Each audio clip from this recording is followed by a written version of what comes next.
Eagle art of dying, যার মধ্য দিয়ে আমরা আমাদের জীবনের সৌন্দর্যকে অনুভব করতে পারি, আমাদের জীবনের গভীরতাকে আমরা উপলব্ধি করতে পারি। ইগল আর্ট অফ ডাইং প্রত্যেকটা মানুষের জীবনের গভীর খোঁজকে প্রকাশ করতে পারে, বিকশিত করতে পারে। মৃত্যু তিন প্রকার, অর্থাৎ তিন শ্রেণীর মানুষের কাছে মৃত্যু তিন প্রকার।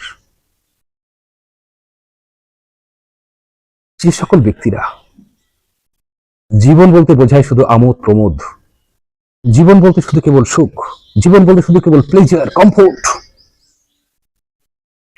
খাবারের সৌন্দর্য, খাবারের আমোদ, খেতে ভালোবাসে, জীবন বলতে শুধু খাওয়াই বোঝে, ভালো ভালো সুস্বাদু খাবার খাওয়ার জন্য সারাক্ষণ নিজের জীবনকে ব্যতিব্যস্ত করে তোলে। ফুড অ্যান্ড সেক্স, অর্থাৎ যৌনতা। জীবন বলতে যারা বোঝে খাদ্য এবং যৌনতা, বেঁচে আছি খাওয়ার জন্যে, আর শেষ পরিণয় যৌনতা, তাদের জন্য জীবন সম্পূর্ণ আলাদা।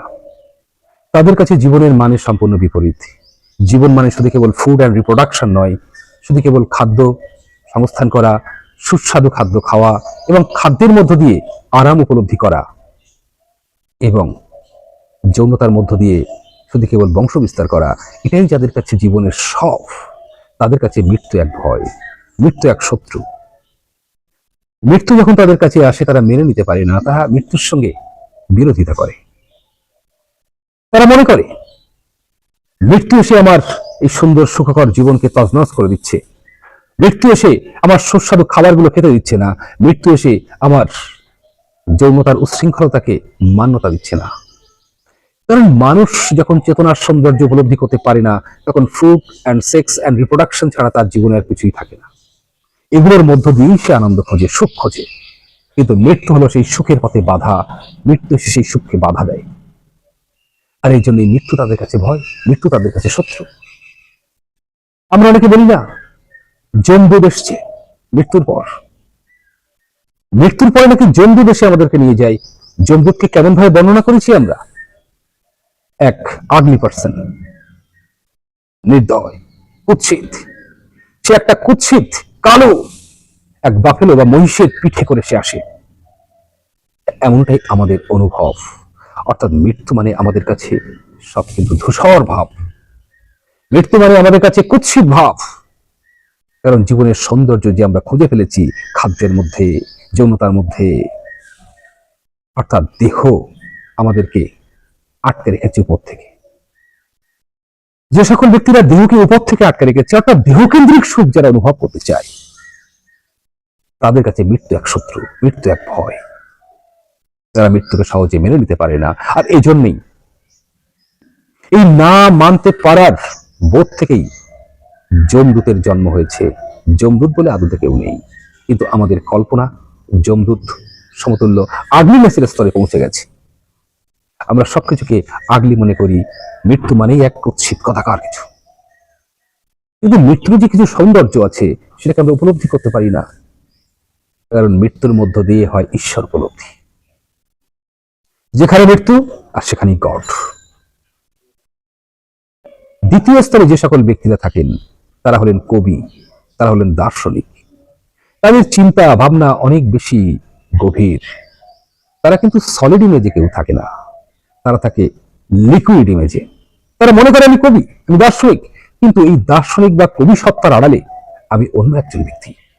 কে আমি সেই ব্যক্তি, এই খোঁজ তাদের মধ্যে আছে। এই খোঁজ যাদের মধ্যে থাকবে তারা কিন্তু এই প্রথম স্তরের ব্যক্তিদের থেকে ভিন্ন। এই স্তরের ব্যক্তিরা মনে করে মৃত্যু মানে রেস্ট, মৃত্যু মানে পিস। অর্থাৎ তাদের চোখে মৃত্যু এক শান্তি, মৃত্যু এক অখণ্ড বিশ্রামের স্তর। তাই তারা মৃত্যুকে গ্রহণ করতে পিছু পা হয় না, ভয় পায় না। কিন্তু এক শ্রেণীর মানুষ আছে যারা তৃতীয় স্তরে আছেন, তাদের কাছে মৃত্যু শুধু কেবল বিশ্রাম নয়, তাদের কাছে মৃত্যু একটা রিসারেকশন, একটা পুনর্জীবন, নতুন জীবন। তাদের কাছে মৃত্যু মানে রিবার্থ। কারণ তারা জীবনের গভীরটা ছুঁয়ে ফেলেছে, তারা জীবনের হাইয়েস্ট কোডটাকে স্পর্শ করে ফেলেছে, জীবনের সত্য তারা উপলব্ধি করে ফেলেছে। মৃত্যু কি তার অভিজ্ঞতা তার অর্জন করা হয়ে গেছে, আর সেই জন্য সে বুঝতে পারে মৃত্যু এক রূপান্তর মাত্র, মৃত্যু এক নতুন জীবন মাত্র, মৃত্যু এক ঈশ্বর দর্শনের পথ। ঈশ্বর দর্শন বলতে আমরা যেটা বুঝি সাধারণ অর্থে যে বাইরে থেকে কোনো কিছু শক্তি আমাদের সামনে এসে উপস্থিত হবে, কিন্তু তা নয়। আমাদের ধারণা সম্পূর্ণই ভুল। ঈশ্বর দর্শন হয় একমাত্র মৃত্যুর মধ্য দিয়ে। মৃত্যুর অভিজ্ঞতাই ঈশ্বর দর্শনের অভিজ্ঞতা। মৃত্যুর মধ্য দিয়ে আমাদের অস্তিত্ব, আমাদের বাস্তব সত্য সামনে উন্মোচিত হয়ে ওঠে, আমাদের স্বরূপ উদ্ভাসিত হয়ে ওঠে। মৃত্যু ছাড়াই স্বরূপকে উদ্ভাসিত করা কোনোভাবেই সম্ভব নয়।